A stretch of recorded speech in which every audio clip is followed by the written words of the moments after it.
வணக்கம் நண்பர்களே. ரியல்மி இந்தியாவில் Realme C11 அப்படின்ற நேமில் புதுசாக ஒரு என்ட்ரி லெவல் ஸ்மார்ட் ஃபோனை லான்ச் பண்ணியிருக்காங்க. இந்த மொபைலோட ஃபுல் ஸ்பெசிஃபிகேஷன்ஸ் என்ன ப்ரைஸில் இந்த மொபைலை லான்ச் பண்ணியிருக்காங்க, இந்த ப்ரைஸ் ரேஞ்சுக்கு இந்த மொபைல் ஒர்த்தா, யாருக்கெல்லாம் இந்த மொபைல் சூட் ஆகும், இது மாதிரியான விஷயங்கள் தான் இந்த வீடியோவில் பார்க்க போகிறோம். ஸோ வாங்க வீடியோக்குள்ளே போகலாம். அதுக்கு முன்னாடி நீங்கள் இன்னும் நம்ம சேனலை சப்ஸ்கிரைப் பண்ணலன்னா கீழே இருக்க red colour subscribe button press பண்ணி சப்ஸ்கிரைப் பண்ணிக்கோங்க. அப்படியே அந்த பெல் ஐக்கனை ப்ரெஸ் பண்ணி ஆல்னு செலக்ட் பண்ணிக்கோங்க. அப்போ தான் நம்ம சேனலில் போடக்கூடிய வீடியோஸ் உங்களுக்கு நோட்டிஃபிகேஷன் மூலிமா வந்துடையும்.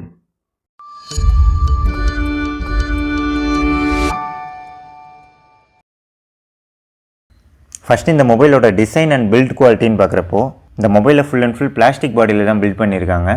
பேக் சைடில் கிரேடியன்ட் ஃபினிஷோடவும் இந்த மொபைலை கொடுத்துருக்காங்க.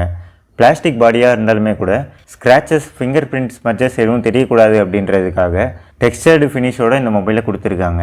இந்த மொபைலோட ஃபிசிக்கல் ஓவர்வியூ அப்படின்னு பார்க்குறப்போ பேக் சைடில் டூவல் கேமராஸ் மற்றும் எல்இடி லைட் கொடுத்துருக்காங்க. ரியல்மி அவங்களோட ரெகுலரான கேமரா செட்டப்பை மாற்றி இந்த மொபைலில் ஸ்கொயர் ஷேப் கொண்ட ஒரு கேமரா செட்டப் கொடுத்துருக்காங்க. அது பார்க்குறதுக்கு நல்லாவே இருக்குது. பாட்டமில் speaker grill, micro USB charging port மற்றும் மைக் இருக்குது. லெஃப்ட் சைடில் சிம் கார்டு ஸ்லாட் இருக்குது. இது ஒரு டெடிக்கேட்டட் சிம் ஸ்லாட்ன்றதால 256 GB வரைக்குமான எக்ஸ்டர்னல் மெமரி கார்டை இதில் போட்டு யூஸ் பண்ணிக்க முடியும். டாப்பில் எதுவுமே இல்லாமல் பிளைனாக இருக்குது. ரைட் சைடில் வால்யூம் ராக்கர் கீஸ் மற்றும் பவர் பட்டன் இருக்குது.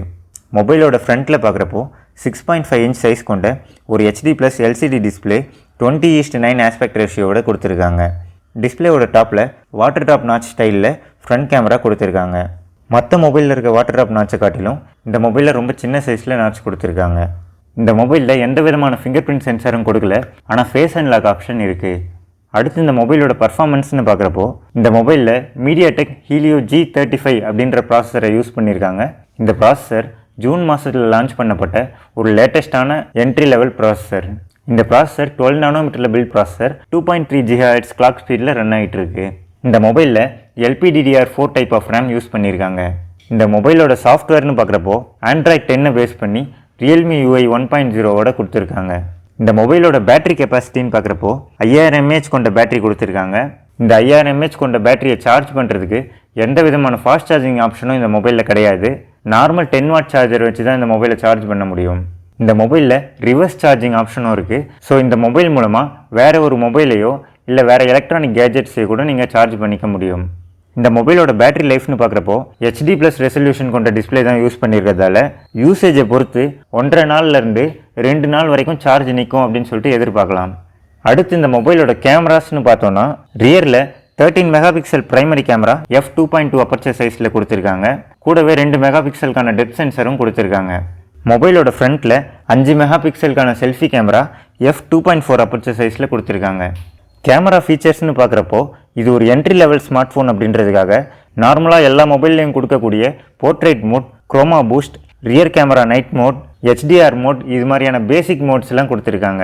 வீடியோ ரெக்கார்டிங்னு பார்க்குறப்போ ஃப்ரண்ட் அண்ட் ரியர் ரெண்டுத்துலையுமே 1080 pixel video 30 frames per second வரைக்கும் ஷூட் பண்ணிக்க முடியும்.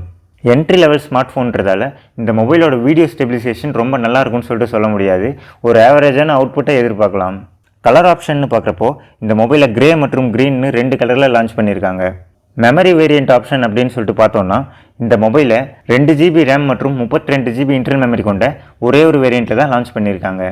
இந்த மொபைலோட ப்ரைஸிங்னு பார்க்குறப்போ இந்த மொபைலை 7500 ரூபாய்க்கு லான்ச் பண்ணியிருக்காங்க. இந்த 7500 ரூபான்ற ப்ரைஸிங் இந்த மொபைலுக்கு கரெக்டான ப்ரைஸிங் தானே அப்படின்னு கேட்டால் இல்லைன்னு தான் சொல்லியாகணும்.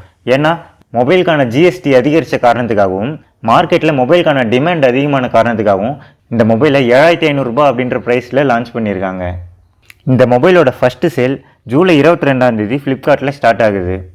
இந்த மொபைலை யாரெல்லாம் வாங்கலாம் அப்படின்னா, நான் அதிகமாக மொபைலை யூஸ் பண்ண மாட்டேன், மாட்ரேட்டாக தான் யூஸ் பண்ணுவேன், என்னோடய பட்ஜெட் 8000 ரூபாய் தான், அந்த ப்ரைஸ் ரேஞ்சுக்குள்ளவே ஒரு நல்ல பேட்டரி லைஃபோடவும் ஆவரேஜான பர்ஃபார்மன்ஸோடவும் ஒரு மொபைல் வாங்கணும்னு நினைக்கிறவங்களுக்கு இந்த மொபைல் ஒரு நல்ல ஆப்ஷனாக இருக்கும். அதுபோக வீட்டில் இருக்கக்கூடிய கொஞ்சம் வயசு அதிகமானவங்களுக்கும் பேரண்ட்ஸ்க்கும் ஒரு நல்ல ஸ்மார்ட் ஃபோன் கம்மியான ப்ரைஸில் வாங்கி தரணும்னு நினைக்கிறவங்க தாராளமாக இந்த ஸ்மார்ட் ஃபோனை வாங்கி தரலாம். இந்த மொபைல்லாம் யாருக்கெல்லாம் செட் ஆகாது அப்படின்னு பார்த்தோன்னா, அதிக ஆப்ஸை ஓப்பன் பண்ணி மல்டிடாஸ்க் பண்ணுறவங்களுக்கும், மொபைலில் அதிக நேரம் யூஸ் பண்ணுறவங்களுக்கும், அதிகமாக PUBG மாதிரியான ஹெவி கேம்ஸ் விளையாடுறவங்களுக்கும் இந்த மொபைல் செட் ஆகாது. இந்த மொபைலை பற்றி நீங்கள் என்ன நினைக்கிறீங்க?